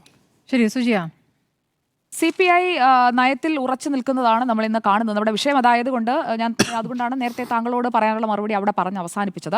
ഇവിടെ CPI നയത്തിൽ ഉറച്ചു നിൽക്കുമ്പോൾ ആ ഉറച്ചു നിൽക്കൽ എത്ര ദിവസം കൂടിയാണ് എന്നതുകൂടി നമ്മൾ നോക്കണം. മറ്റന്നാൾ തീരുമാനം പ്രഖ്യാപിക്കാൻ പോവുകയാണ്. ഇന്ന് ഒക്ടോബർ 25. ഒക്ടോബർ 27 വരെയുള്ള വലിയ നയപ്രഖ്യാപനവും നിലപാടും മാത്രമേ ഉള്ളൂ CPIക്ക് എന്നതാണ് കേരള രാഷ്ട്രീയം കാത്തിരിക്കുന്നത്.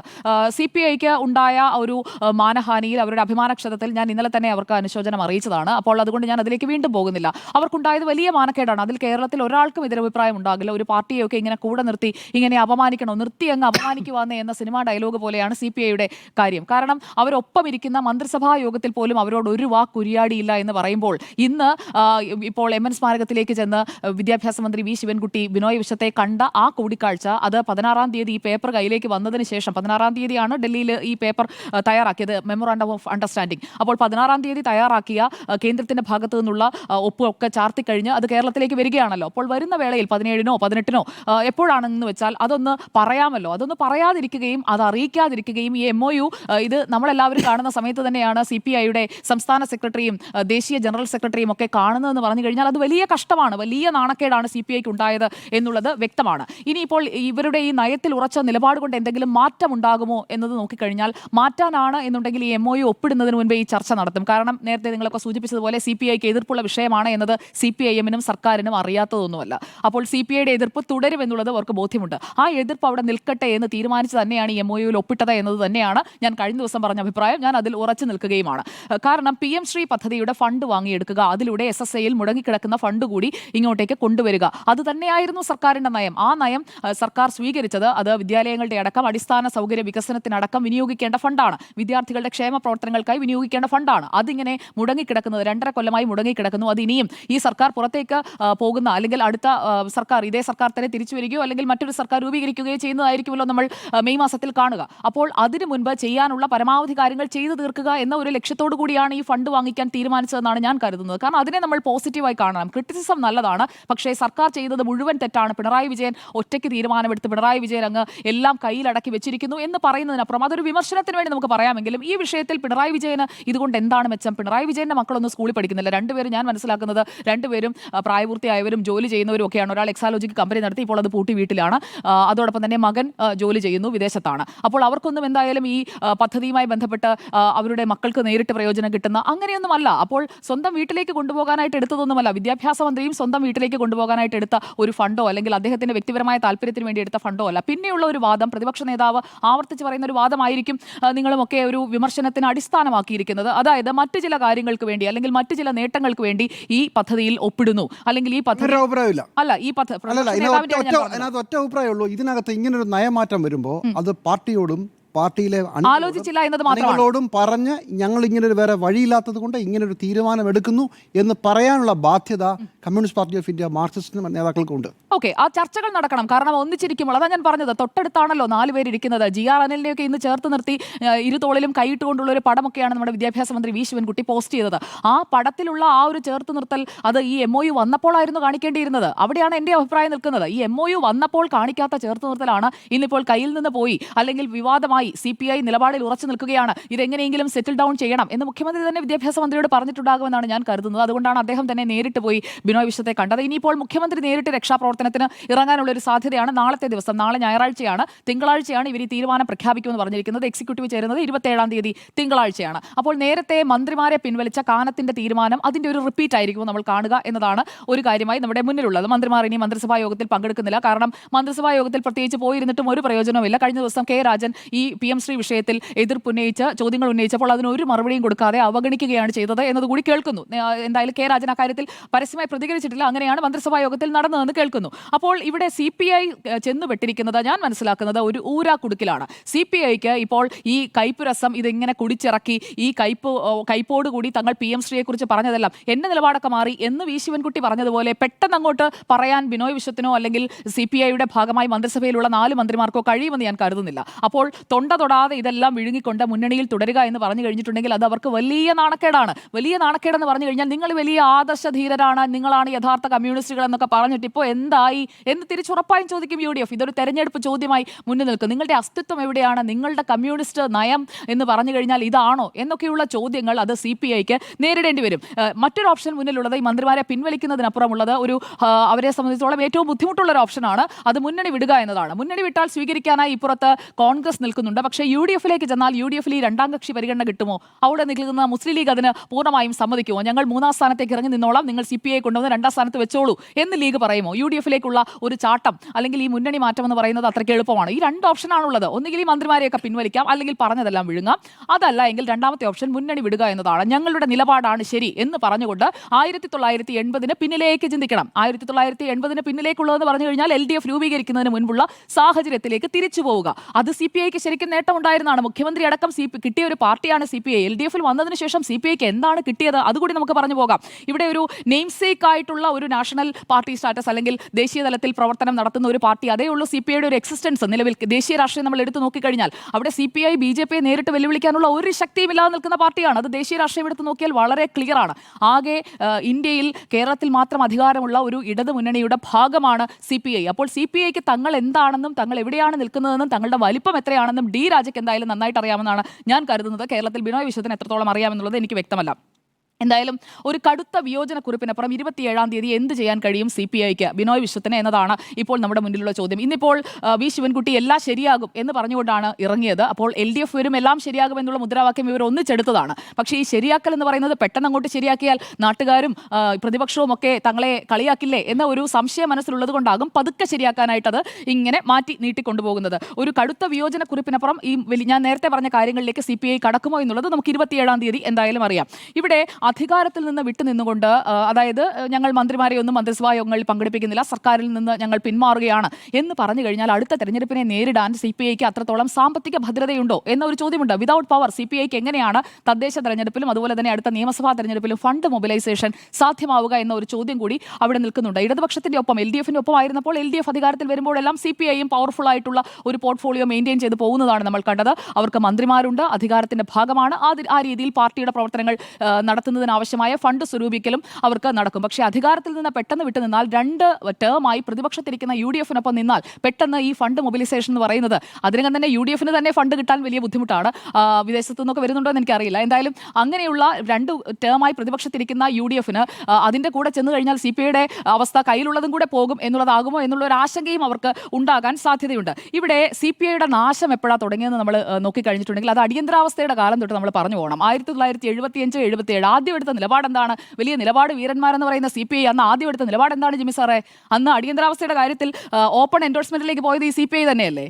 അതിനുശേഷം 79-ലെ നിലപാട് മാറ്റുന്നത് ഞങ്ങൾ CPIമിനൊപ്പമാണ്, CPIമിന്റെ നിലപാടാണ്. അതായത് പിളരുന്നതിന് മുമ്പേയുള്ള ഞങ്ങളാണ് യഥാർത്ഥ കമ്മ്യൂണിസ്റ്റ് പാർട്ടി എന്ന് പറയുന്ന CPI അന്ന് എടുത്ത ഓപ്പൺ എൻഡോഴ്സ്മെന്റ് ഒക്കെ ദേശീയ രാഷ്ട്രീയത്തിലും എല്ലാം അടയാളപ്പെടുത്തപ്പെട്ട് തന്നെ കിടക്കുന്നുണ്ട്. അപ്പോൾ ഞങ്ങൾ കേമന്മാരാന്ന് പറയുന്നവർ അന്ന് അടികൊണ്ട് ചവിട്ടുകൊണ്ട് ഒക്കെ പോയ പിണറായി വിജയനെയും കൂട്ടരെയും പറയാനും മാത്രം ഒന്നും അത്രയ്ക്ക് മേനി നടിക്കാനായിട്ടൊന്നും ഇല്ല എന്നുള്ളത് ഓർമ്മിപ്പിക്കാൻ ഞാൻ ഈ അടിയന്തരാവസ്ഥയൊന്ന് സൂചിപ്പിച്ചതേ ഉള്ളൂ. കണ്ണൂരിലെ സഖാക്കൾക്കൊക്കെ അത് നന്നായിട്ട് ഇപ്പോൾ ഓർമ്മയും ഉണ്ടാകും. അപ്പോൾ ഈ നിലപാട് മാറ്റി CPIമിനൊപ്പം ചേരുന്നു. അതിനുശേഷം LDFിന്റെ ഭാഗമാകുന്നു. ഈ LDFിൽ ചേർന്നതിന് ശേഷമുള്ള അവരുടെ കഴിഞ്ഞ 1980 മുതൽ 2025 വരെയുള്ള ഒരു ക്രോണോളജി നമ്മൾ എടുത്തു നോക്കി കഴിഞ്ഞിട്ടുണ്ടെങ്കിൽ അന്ന് ഈ പാർട്ടി പിളർപ്പിന്റെ സമയത്ത് ജിമ്മി സാറിന് ഓർമ്മ ഉണ്ടാവുമല്ലോ, തലപ്പൊക്കമുള്ള നേതാക്കളെ എല്ലാം CPIക്ക് കിട്ടി, എന്നാൽ കേഡേഴ്സ് എല്ലാം CPIയുടെ കൂടെ പോയി. അന്നില്ല, ഓക്കെ, ഞാൻ വിചാരിച്ച താങ്കളുണ്ടെന്ന്. എന്തായാലും ഞാനില്ല, എന്നെക്കുറിച്ച് ആലോചിച്ചിട്ട് പോലും ഉണ്ടാവില്ല. അപ്പോൾ 1964 ഈ പാർട്ടി പിളർപ്പിൽ തലപ്പൊക്കമുള്ള നേതാക്കളെ കിട്ടിയ CPIക്ക് അതേ തലപ്പൊക്കം അന്നത്തെ ആ നേതാക്കൾക്കുള്ള അതേ, ഞാൻ തമാശ പറഞ്ഞു കേട്ടോ, ജിമ്മി സാറൊക്കെ വളരെ ചെറുപ്പക്കാരനാണ്. അപ്പോൾ ഈ തലപ്പൊക്കമുള്ള നേതാക്കൾ കൂടെ ഉണ്ടായിരുന്ന CPIക്ക് മുഖ്യമന്ത്രി സ്ഥാനവും ഒക്കെ കിട്ടിയിട്ടുണ്ട്. പക്ഷേ ആ പാർട്ടിയുടെ ആ തലപ്പൊക്കം എന്ന് പറയുന്നത് ഒരു വാലറ്റമായി ശോഷിക്കുന്നതാണ് നമ്മളിപ്പോൾ കണ്ടുകൊണ്ടിരിക്കുന്നത്. CPIക്ക് സംഭവിച്ചുകൊണ്ടിരിക്കുന്ന ഒരു ജീർണത ആ പാർട്ടിയുടെ നേതൃനിരയിലടക്കം നമുക്ക് കാണാം. നേരത്തെ വെളിയമൊക്കെ എടുത്ത ഒരു നിലപാട് ഇന്ന് ബിനോയ് വിശ്വത്തിന് എടുക്കാൻ സാധിക്കുന്നുണ്ടോ എന്ന് ചോദിച്ചാൽ അതിന്റെ കുറച്ചെങ്കിലും സാധിക്കുന്നുണ്ട് എന്ന് തോന്നിപ്പിക്കാനായിട്ടുള്ള ഒരു ഭഗീരഥ പ്രയത്നമാണ് ബിനോയ് വിശ്വം ഈ വിഷയത്തിൽ നടത്തിക്കൊണ്ടിരിക്കുന്നത് എന്നാണ് ഞാൻ മനസ്സിലാക്കുന്നത്. അതോടൊപ്പം മറ്റൊരു ചിന്ത കൂടി ഉണ്ടാകും മാഡം. കോൺഗ്രസിനൊപ്പം 1980 മുമ്പത്തെ അന്ന് തുടർന്നിരുന്നത് പോലെ ഇന്നും തുടർന്നിരുന്നെങ്കിൽ കുറച്ചുകൂടി മെച്ചമായനെ, കുറച്ചുകൂടി റെസ്പെക്ട് ഒക്കെ കിട്ടിയേനെ എന്നൊരു തോന്നലും CPIയിലെ മുതിർന്ന നേതാക്കളിൽ ചിലർക്കെങ്കിലും, പ്രായമായ പ്രവർത്തകരിൽ ചിലർക്കെങ്കിലും ഉണ്ടാകാനുള്ള ഒരു സാധ്യതയും നമുക്ക് തള്ളിക്കളയാൻ കഴിയില്ല. എന്തായാലും ബംഗാളിലും കേരളത്തിലും ഒക്കെ വാലറ്റത്താണ് ഇപ്പോൾ സ്ഥാനമെന്നുള്ളത് വ്യക്തമാണ്. ഈ ഒരു വിഷയത്തോടെ നയത്തിൽ എത്ര ഉറച്ചു നിന്നാലും CPIM കൊടുക്കുന്ന വാല്യൂ എത്രയാണ് എന്നത് ഇപ്പോൾ കേരള രാഷ്ട്രീയം കണ്ടുകൊണ്ടിരിക്കുകയാണ്. ഇത് CPIക്ക് ഒരു പൊളിറ്റിക്കൽ ഡിസ്ഗ്രേസ് ആണ് എന്നുള്ളതാണ് എൻ്റെ അഭിപ്രായം. ശരി, നയത്തിൽ ഉറച്ചോ എന്ന ചോദ്യത്തിന് നിലവിൽ നയത്തിൽ ഉറച്ചു തന്നെയാണ് CPI എന്നുള്ളതാണ്. ഇടതുപക്ഷത്ത് നിൽക്കുക എന്നുള്ളതാണ്. മുന്നണി മാറ്റമൊന്നും CPI ആലോചിച്ചിട്ടേയില്ല, അങ്ങനെ ഒരു കാര്യമേ ഇല്ല. ഇടതുപക്ഷത്ത് നിൽക്കുക എന്നുള്ളതാണ് ഏറ്റവും ഒടുവിൽ കഴിഞ്ഞ ചണ്ഡീഗഡ് പാർട്ടി കോൺഗ്രസ് പോലും അവരെടുത്തിരിക്കുന്ന നിലപാട്. അതുകൊണ്ട് അങ്ങനെ ഒരു കാര്യമില്ല. കാരണം ഇടതുപക്ഷ നിലപാട് പ്രഖ്യാപിച്ചുകൊണ്ടാണല്ലോ ഇപ്പോൾ അവർ ഈ എതിർപ്പുയർത്തുന്നത്. അപ്പോൾ അവർ നിലപാടിൽ ഉറച്ചു നിൽക്കുന്നു എന്നുള്ളതാണ്.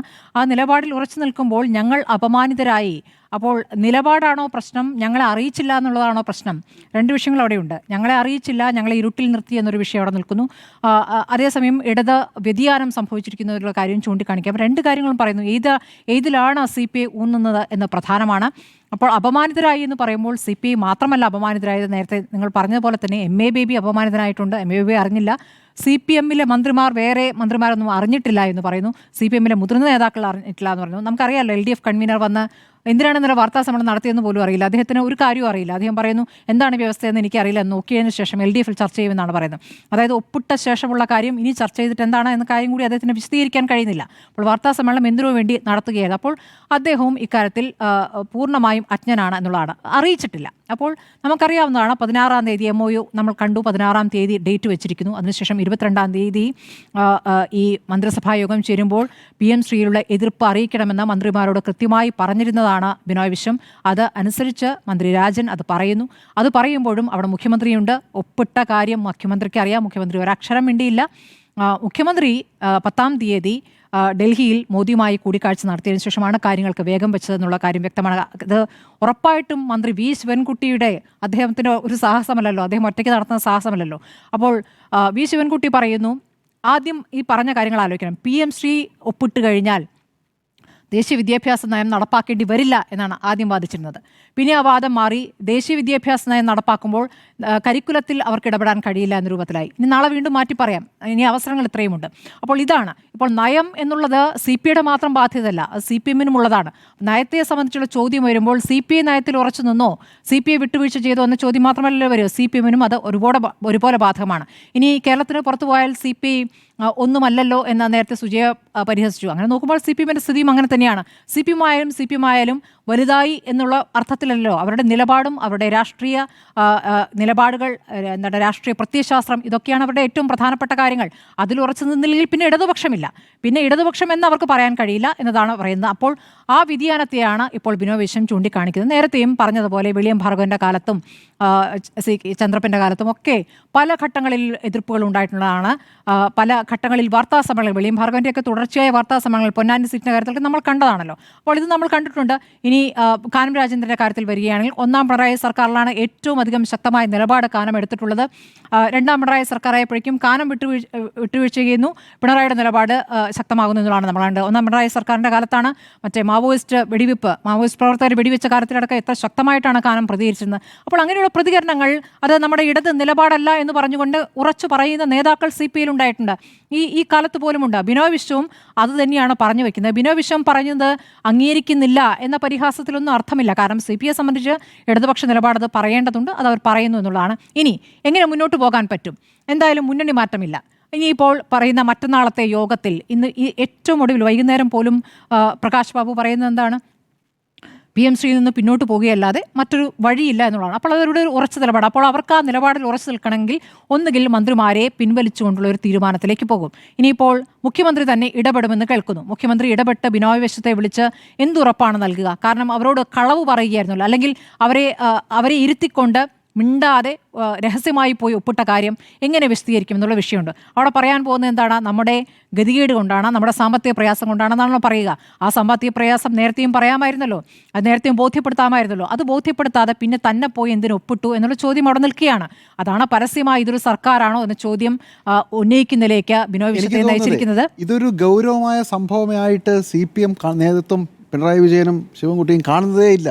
എന്തോ ഒരു പരിപാടി നമ്മൾ ഒപ്പിട്ടു, അത്രേ ഉള്ളൂ. അല്ല, ശിവൻകുട്ടി ഇന്നായപ്പോഴത്തേക്കും ശിവൻകുട്ടി ചർച്ചയ്ക്ക് പോകുന്നതും പാർട്ടി നിയോഗിച്ചിട്ടാണ് പോകുന്നത്. ഇന്നലെ MV ഗോവിന്ദൻ വാർത്താ സമ്മേളനം നടത്തുമ്പോൾ വളരെ വ്യക്തമാണ്, MV ഗോവിന്ദൻ നിസ്സഹായരാണ്. ആ നിസ്സഹായത അദ്ദേഹത്തിൻ്റെ പ്രതികരണത്തിലുള്ളൂ. കാരണം നമ്മളുടെ മുദ്രാവാക്യങ്ങൾ നടപ്പാക്കുന്ന ഒരു സർക്കാരാണ് നിങ്ങൾ തെറ്റിദ്ധരിച്ചു എന്ന് പറയുമ്പോൾ പ്രായോഗികമായി അതൊന്നും സാധ്യമാകുന്നില്ല എന്നുള്ളൊരു നിസ്സഹായാവസ്ഥയാണ് പറയുന്നത്. ആ നിസ്സഹായാവസ്ഥ എവിടെ നിന്നാണ് വരുന്നത്? എവിടെയൊക്കെയാണ് വിട്ടുവീഴ്ച ചെയ്യുന്നത്? ഇപ്പോൾ തൃശ്ശൂരിൻ്റെ കാര്യത്തിലൊക്കെ CPI എന്താണ് ഉന്നയിച്ചിരുന്ന ആ വിഷയം ശരിയാവുകയാണ് എന്ന രൂപത്തിലേക്ക് കാര്യങ്ങൾ പോകുകയില്ല. അപ്പോൾ ഞങ്ങൾ പറഞ്ഞത് ശരിയാവുന്നു എന്ന് പറയുന്നത് ഏത് ഘട്ടത്തിലാണ്? ഇനി 6 മാസം മാത്രമേ തെരഞ്ഞെടുപ്പിനുള്ളൂ എന്നുള്ള സമയത്താണ്. തദ്ദേശ തെരഞ്ഞെടുപ്പ് അതിന് മുൻപ് വരുന്നു. അപ്പോൾ ഈ 2 തെരഞ്ഞെടുപ്പുകളെ നേരിടുമ്പോൾ BJPക്കൊപ്പം നിൽക്കുന്ന CPM എന്നുള്ള ആരോപണം മുന്നണിയിൽ നിന്ന് തന്നെ ഉയരുമ്പോൾ എന്താണ് തെരഞ്ഞെടുപ്പിൽ മുന്നോട്ട് വയ്ക്കുന്ന മുദ്രാവാക്യം? ഈ വർഗീയതയ്ക്കെതിരെ നേരത്തെ പറഞ്ഞ മുദ്രാവാക്യങ്ങൾ, പാർട്ടി കോൺഗ്രസിൽ വന്നിരിക്കുന്ന പ്രമേയങ്ങൾ, ഇതൊക്കെ തന്നെയും ഞങ്ങൾ റദ്ദ് ചെയ്തിരിക്കുന്നു എന്നാണോ പറയുക? പ്രായോഗികമായി ഞങ്ങൾ ബുദ്ധിമുട്ടിലാണ്, കേന്ദ്രം ഞെരുക്കുന്നു എന്ന് പറയുമ്പോൾ കേന്ദ്രം ഞെരുക്കുന്നതിനൊക്കെ ഒരു രീതിയുണ്ട്. മുൻപ് SSA NHAM പദ്ധതികൾ കോടികൾ സംസ്ഥാനങ്ങൾക്ക് കൊടുക്കുമായിരുന്നു. ആ സംസ്ഥാനങ്ങൾക്ക് കൊടുക്കുമ്പോൾ സംസ്ഥാനങ്ങൾക്ക് സാമ്പത്തികമായ ഒരു സ്വയംഭരണം കിട്ടുന്നു, അത് ആവശ്യത്തിന് ഉപയോഗിക്കാം എന്നുള്ളതാണ്. അപ്പോൾ അത് മാറി 2021 സുതാര്യതയ്ക്ക് വേണ്ടി കേന്ദ്രം SNA സിംഗിൾ നോഡൽ ഏജൻസി പരിപാടി കൊണ്ടുവന്നു. അപ്പോൾ സുതാര്യതയ്ക്ക് വേണ്ടി എന്ന് പറഞ്ഞപ്പോൾ ആരും തന്നെ വലിയ രീതിയിൽ എതിർത്തില്ല എന്നുള്ളതാണ്. അതിൻ്റെ ചരടുകൾ മനസ്സിലാക്കിയില്ല എന്നിടത്താണ് പ്രശ്നം. ഓരോ കേന്ദ്ര പദ്ധതിയും സംസ്ഥാനത്തിന് ഒറ്റ SNA ബാങ്ക് അക്കൗണ്ടാക്കി. എന്നിട്ട് അതിനെ കേന്ദ്രത്തിൻ്റെ പബ്ലിക് ഫിനാൻഷ്യൽ മാനേജ്മെൻറ്റ് സിസ്റ്റം എന്ന സോഫ്റ്റ്വെയറുമായി ബന്ധിപ്പിച്ചു. അപ്പോൾ സംസ്ഥാനത്തിൻ്റെ സ്വന്തം ട്രഷറി സോഫ്റ്റ്വെയർ ഉണ്ട്, IFMS, integrated financial management system. ഇത് കേന്ദ്രത്തിൻ്റെ PFMSുമായി ഇൻ്റഗ്രേറ്റ് ചെയ്യുന്നു, അത് ലയിപ്പിക്കുകയാണ്, അല്ലെങ്കിൽ അതിനോട് കൂട്ടിച്ചേർക്കുകയാണ്. അപ്പോൾ പണം മുൻകൂറായി ഒരു സംസ്ഥാനത്തിനുമില്ല. ഓരോ ചെറിയ തുകയ്ക്കും ഈ PFMSനോട് പോയി അഭ്യർത്ഥിക്കണം, ഞങ്ങൾക്ക് ഈ തുക ആവശ്യമാണ്. അപ്പോൾ അധ്യാപകൻ്റെ ശമ്പളമാണല്ലോ ഇപ്പോൾ ശിവൻകുട്ടി പറയുന്നത്, അതെങ്ങനെയാണെന്ന് നോക്കാം. സംസ്ഥാനത്തെ ശമ്പളത്തിൽ ഇപ്പോൾ 60:40 സംസ്ഥാനം കൊടുക്കണം, 60 കേന്ദ്രം കൊടുക്കണം. അപ്പോൾ സംസ്ഥാനം ശമ്പളം IFMSൽ പാസ്സാക്കും, 40% സ്റ്റേറ്റ് അതിൽ ഇടും. അത് കഴിഞ്ഞാൽ ബാക്കി 60% കേന്ദ്രത്തിനോട് PFMSനോട് അഭ്യർത്ഥിക്കേണ്ടി വരും. അതായത് ഓരോ പ്രാവശ്യവും അഭ്യർത്ഥിക്കണം. അപ്പോൾ അവിടെ സോഫ്റ്റ്വെയർ ഓണാക്കും, സോഫ്റ്റ്വെയർ നോക്കും ഈ സംസ്ഥാനം PMശ്രീ ഒപ്പിട്ടിട്ടുണ്ടോ, ഈ സോഫ്റ്റ്വെയർ നോക്കുന്നു, മറ്റ് കേന്ദ്ര നിലപാടുകൾ നിബന്ധനകൾ പാലിച്ചിട്ടില്ലെങ്കിൽ 60% ഇല്ല. ഇതാണ് നടന്നുകൊണ്ടിരിക്കുന്നത്. അപ്പോൾ ഇങ്ങനെയാണ് കുരുക്കുന്നത്. ആ കുരുക്ക് മനസ്സിലായിട്ടില്ല. പല ഘട്ടങ്ങളിലായി നമ്മുടെ ധനമന്ത്രി ഇപ്പോൾ പോയി നമ്മൾ ആവശ്യപ്പെട്ട തുക നൽകിയില്ല എന്നൊക്കെ വന്ന് സങ്കടം പറയാറുണ്ടല്ലോ. അതിനപ്പുറം ഈ വിഷയം മനസ്സിലായില്ല, ഈ ചരട് മനസ്സിലായില്ല. അത് കേരളത്തിൽ മാത്രമല്ല മറ്റ് സംസ്ഥാനങ്ങൾക്ക് മനസ്സിലായിട്ടില്ല എന്നുള്ളതാണ്. അപ്പോൾ ഇങ്ങനെയാണ് പിടിക്കുന്നത്. ആ പിടിക്കൽ നടക്കുന്നു. അപ്പോൾ ഇപ്പോൾ ഈ പറയുന്ന പോലെ ഇപ്പോഴത്തെ വിദ്യാഭ്യാസ RSS നേതാക്കളെ പഠിപ്പിക്കുമെന്ന് ഇന്നിപ്പോൾ വീരവാദം പറഞ്ഞിട്ടുണ്ട് സുരേന്ദ്രൻ, അല്ലെങ്കിൽ വെല്ലുവിളി എന്ന രൂപത്തിൽ പറഞ്ഞിട്ടുണ്ട്. അപ്പോൾ അതിന് മറുപടിയായി വളരെ പെട്ടെന്ന് തന്നെ ശിവൻകുട്ടിയുടെ പോസ്റ്ററൊക്കെ വരുന്നുണ്ട്, അത് സംഭവിക്കില്ല, ഇത് ഞങ്ങളിവിടെ അത് അനുവദിക്കില്ല എന്നൊക്കെ പറയുന്നു. ഇപ്പോൾ അത് പറയാം, നാളെ അത് സംഭവിക്കില്ല എന്ന് പറയാൻ പറ്റുമോ? ഇത് ഇങ്ങനെ പതുക്കെയാണ് പിടിക്കുക. ഇപ്പോൾ കേന്ദ്രത്തിൽ പഠിപ്പിക്കാത്ത പാഠങ്ങൾ വേറെ പാഠപുസ്തകം വെച്ച് ഇവിടെ പഠിപ്പിക്കുന്നുണ്ട്. കേന്ദ്രത്തിലെ ചില കാര്യങ്ങളില്ലാത്ത കാര്യങ്ങൾ ഇവിടെ ഗാന്ധിവധം അടക്കം വേറെ ടെക്സ്റ്റ് ബുക്ക് ഉണ്ടാക്കി പഠിപ്പിക്കുന്നു എന്ന് പറയുന്നു. പക്ഷേ ഉൾപ്പെടുത്തിയ പാഠങ്ങൾ ഒഴിവാക്കാൻ പറ്റുമോ? അതാണ് RSS നേതാക്കളെ പറ്റി ഉൾപ്പെടുത്തിയ പാഠങ്ങൾ ഒഴിവാക്കിക്കൊണ്ടുള്ളൊരു നയത്തിലേക്ക് പോകാൻ പറ്റും? അങ്ങനെയൊന്നും പോകാൻ പറ്റുമെന്ന് എനിക്ക് തോന്നുന്നില്ല. ഏതായാലും അടിയറ വച്ചിരിക്കുകയാണ്.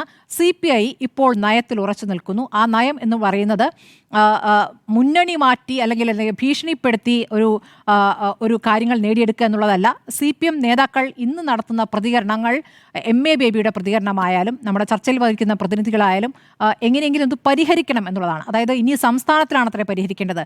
ഒപ്പിട്ട് തീരുമാനമായ വിഷയം ഇനി എങ്ങനെ പരിഹരിക്കാൻ പോകുന്നു. ഇനി മുഖ്യമന്ത്രി ഇപ്പോൾ ഒമാനിലാണെന്ന് തോന്നുന്നു, അദ്ദേഹം വിദേശ രാജ്യങ്ങളിലാണ്. അദ്ദേഹം തിരിച്ചെത്തിയ ശേഷമാണോ ഇത് പരിഹരിക്കുക? 27-ാം തീയതി മറ്റൊരു പ്രധാനപ്പെട്ട യോഗം അവിടെ നടക്കാനിരിക്കുന്നു. CPIയുടെ യോഗത്തിൽ എന്ത് തീരുമാനം വരും എന്നുള്ളത് വളരെ പ്രധാനം തന്നെയാണ്. ഡി രാജ ഇപ്പോൾ പശ്ചിമ ബംഗാളൊക്കെ ചൂണ്ടിക്കാണിക്കുകയാണ്, സിംഗൂറൊക്കെ ഇടയ്ക്കുള്ള വിഷയങ്ങൾ, അത് എങ്ങനെയാണ് അവിടെ പാർട്ടി ഇല്ലാതായത് എന്ന് ചൂണ്ടിക്കാണിക്കുമ്പോൾ അന്ന് ഞങ്ങളത് പുറത്തേക്ക് പറയാതിരുന്നത് മുന്നണി മര്യാദയുടെ അടിസ്ഥാനത്തിലാണെന്ന് പറഞ്ഞു. അത് ഓർമ്മപ്പെടുത്തുകയാണ്, ബംഗാൾ ആകരുത് കേരളം എന്ന് ഓർമ്മപ്പെടുത്തുകയാണ്. എപ്പോഴും ഓർത്താൽ മതി, CPM കമ്മ്യൂണിസ്റ്റ് നിലപാടിൽ നിന്ന് മാറുമ്പോൾ അത് എങ്ങനെയൊക്കെ തിരിച്ചടിയാകുന്നു എന്ന്. ഇപ്പോൾ നോക്കട്ടെ, ഇപ്പോൾ വിശ്വാസികളിലേക്ക് കടന്നു ചെല്ലുന്ന വിഷയത്തിലായാലും ആ കടന്നു ചെന്നൽ ഇപ്പോൾ എവിടെ എത്തി നിൽക്കുന്നത് അറിയാമല്ലോ. നമുക്കിപ്പോൾ ആഗോള അയ്യപ്പ സംഗമമൊക്കെ നടത്തി, അതിനുശേഷം ഇപ്പോൾ ക്ഷേത്രവുമായി ബന്ധപ്പെട്ട് എന്ത് വിഷയമാണ് വരുന്നത് നമുക്കറിയാം. അപ്പോൾ ഈ ഓരോ സമയത്തും കമ്മ്യൂണിസ്റ്റ് നിലപാടിൽ നിന്ന് മാറിക്കൊണ്ട് വേറെ കാര്യങ്ങളിലേക്ക് പോയാൽ CPM എന്ന പാർട്ടിക്ക് അത് തിരിച്ചടിയാകും, കമ്മ്യൂണിസ്റ്റ് പാർട്ടിക്ക് തിരിച്ചടിയാകും. അത് CPI മനസ്സിലാക്കുന്നു. CPI എന്തായാലും ഇപ്പോൾ നയത്തിൽ ഉറച്ചു നിൽക്കുന്നു എന്നുള്ളതാണ് എൻ്റെ അഭിപ്രായം. അപ്പോൾ നമ്മൾ നോക്കുകയാണെങ്കിൽ 4 പേരും ഒരഭിപ്രായത്തിൽ തന്നെയാണ്.